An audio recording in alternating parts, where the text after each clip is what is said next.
Tandis que le bras de fer politique entre le président Robert Mugabe et l'armée zimbabwéenne se poursuit, les membres de la communauté de développement de l'Afrique australe se sont réunis ce jeudi à Gaborone au Botswana, à l'initiative de son président, le chef d'État sud-africain Jacob Zuma. Une initiative notamment soutenue par le président en exercice de l'Union africaine, Alpha Condé, qui suit attentivement l'évolution de la situation au Zimbabwe.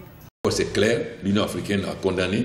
Nous n'acceptons pas le coup d'État militaire, nous n'acceptons pas la prise de pouvoir par la force. Cela ne nous empêche pas de suivre la situation intérieure au Zimbabwe et notamment la volonté de certains de vouloir éliminer des dirigeants historiques, etc. Mais nous faisons confiance à la ZANU-PF, au peuple du Zimbabwe et à nos amis de la SADC pour que la solution soit une solution démocratique respectant la constitution du Zimbabwe.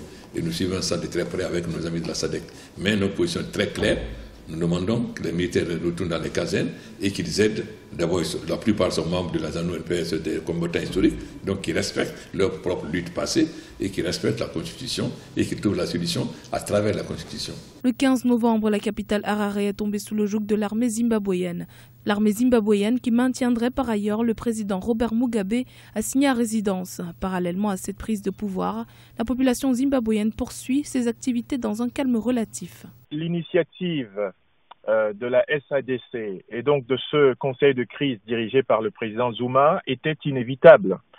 Et les différentes parties en conflit aujourd'hui au Zimbabwe y trouveront d'une manière ou d'une autre leur compte afin d'éviter une confrontation fratricide et sanglante entre les deux ailes dures de la ZANU-PF, le parti au pouvoir, l'aile incarnée par Madame Grace Mugabe et qui semblait avoir les faveurs du président Mugabe, l'aile incarnée par M. Emmerson Mnangagwa, qui, quant à lui, semble avoir les faveurs de l'Association des vétérans de la guerre d'indépendance et de l'essentiel des corps d'armée.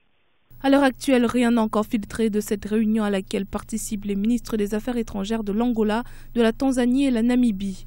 Pour rappel, le Zimbabwe, présidé depuis 37 ans par Robert Mugabe, traverse depuis le 6 novembre 2017 une crise politique sans précédent suite au limogeage de l'ancien vice-président Emmerson Mnangagwa.